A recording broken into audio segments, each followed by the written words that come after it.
The Last Negotiation. The grand hall of the Galactic Concord shimmered with the iridescent glow of 10 suns filtered through a crystalline dome. Delegates from over 80 alien civilizations sat in a circular assembly, each species cloaked in symbols of their own dominion: plated scales, drifting spores, cybernetic halos, and living armor. In the center, a single human stood, alone, unarmored, unadorned. Ambassador Caroline Voss kept her shoulders squared and her voice calm as she addressed the chamber. "We are not here to ask for favor, nor to plead for forgiveness," she said. "We come with an open hand." Again, a murmur ran through the assembly. The Vortari delegate clicked its mandibles in amusement. The Drowlin orb vibrated slightly, a sign of scorn. Only a few, like the fragile-voiced Teller envoy, looked on with something resembling concern. "We extended peace. We offered trade, cooperation, knowledge. We accepted your judgments, your rules, even your mockery. But no more. Today I speak the last diplomatic word Earth will offer." A low hum of derision filled the chamber. The chair's speaker, a sentient lattice of gas and light, swirled above the central dais. "Ambassador Voss, Earth has not demonstrated sufficient maturity. Your species has potential, but also volatility. You war among yourselves. You colonize with aggression. You build weapons before treaties. That is not the Concord way." Caroline nodded slowly. "You mistake preparedness for aggression. We didn't colonize, we survived. You mock our primitiveness, yet here we are, standing among you in less than a century of reaching the stars.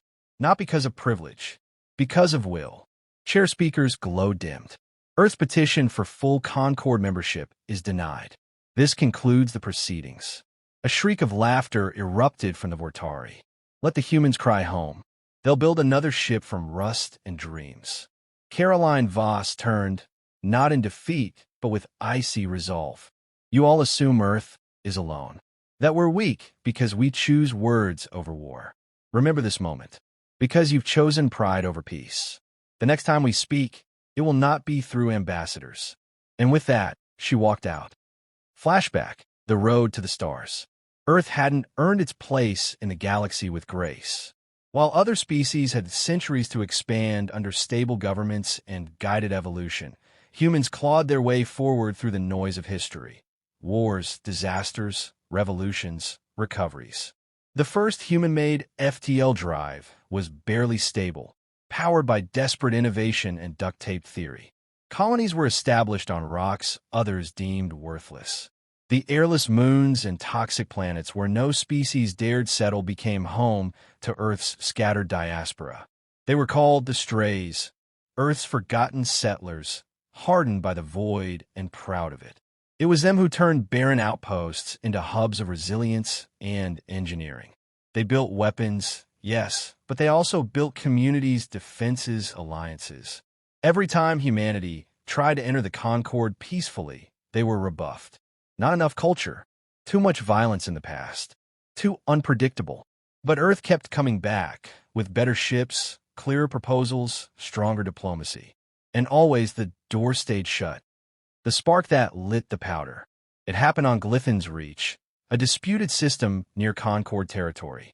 Earth had sent a non-combat diplomatic cruiser, the ECS Trucekeeper, to meet with neutral parties hoping to broker small trade agreements outside Concord's blockade. But someone didn't want that to happen. The Concord's Valor Spire, a battlecruiser under Vortari command, intercepted the Trucekeeper. With no warning, they fired a kinetic round directly into the Earth vessel's bridge. No survivors, no apology. The Concord Council labeled it an unfortunate misunderstanding, an overzealous captain reacting to a supposed security breach. The Vortari captain received a commendation for defensive initiative. Caroline Voss delivered Earth's protest in silence, staring each delegate in the eye before leaving the chamber. That was the moment she was no longer an ambassador. Operation Nemesis, the hidden hand. Earth's leaders, long prepared for this moment, gave the activation code for Operation Nemesis. Nemesis had been Earth's shadow doctrine, developed in parallel with every peace mission sent out. While diplomats negotiated, Engineers designed the Leviathan-class dreadnoughts, while scientists shared water purification tech. Others perfected quantum decoherence weapons. While peacekeepers patrolled borders, Earth's Black Ops AI built the Veil, a stealth network that could bypass Concord security nets. Earth had never stopped hoping for peace, but they'd never bet everything on it. Now, the waiting was over. The first blow, a Concord outpost on the edge of the Crixon Expanse, went dark. The station housed over 400 personnel and monitored critical warp lanes. There was no warning, no explosion, just sudden silence. When Concord fleets arrived hours later, they found a hole burned through the asteroid's core. No wreckage, no bodies, only a warning message etched in every language known to the Concord.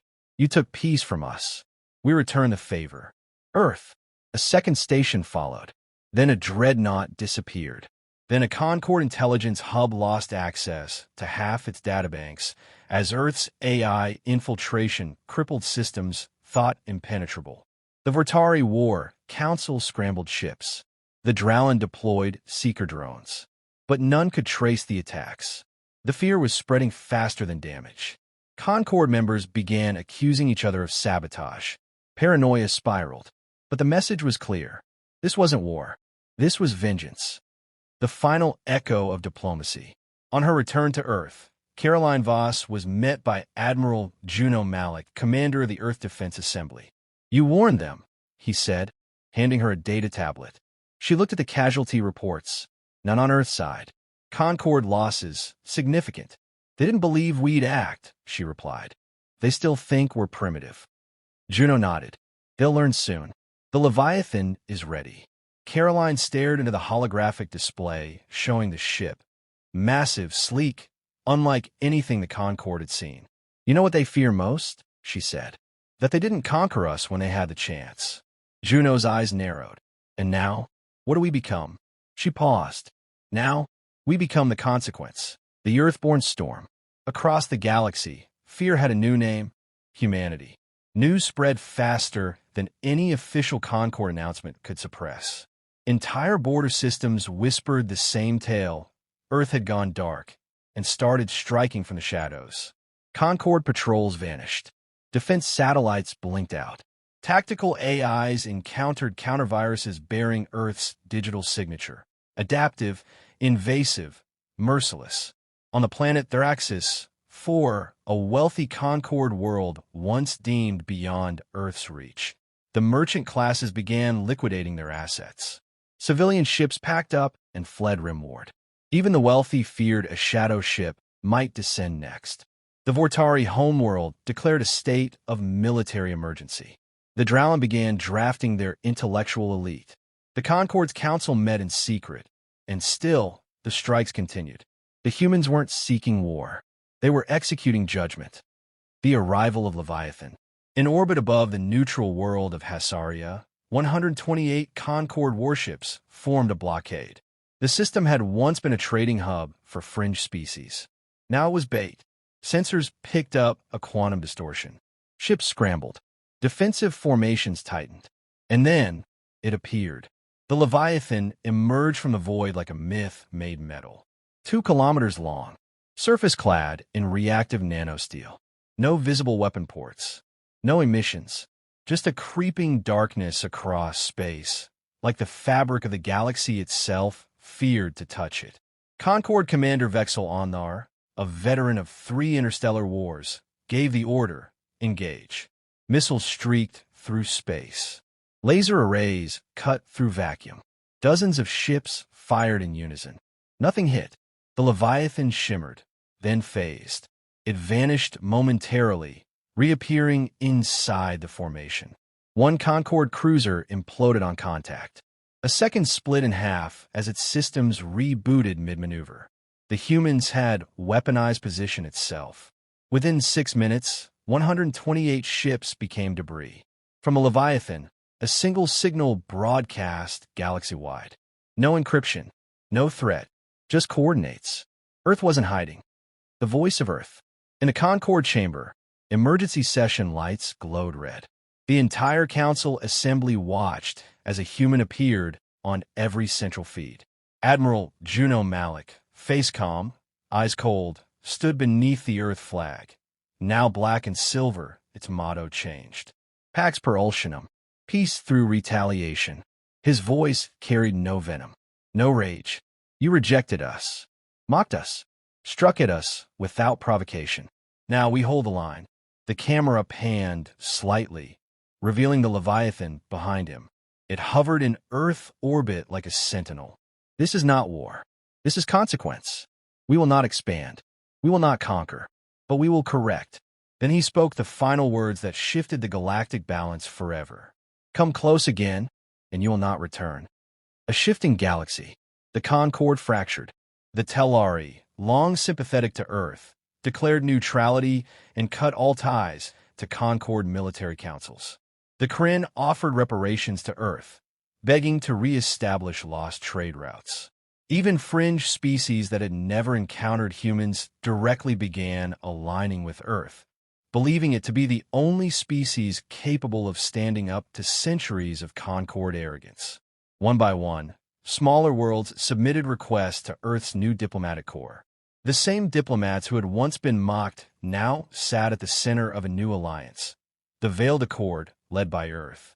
Unlike the Concord, Earth imposed no taxes, no dogma, no cultural assimilation.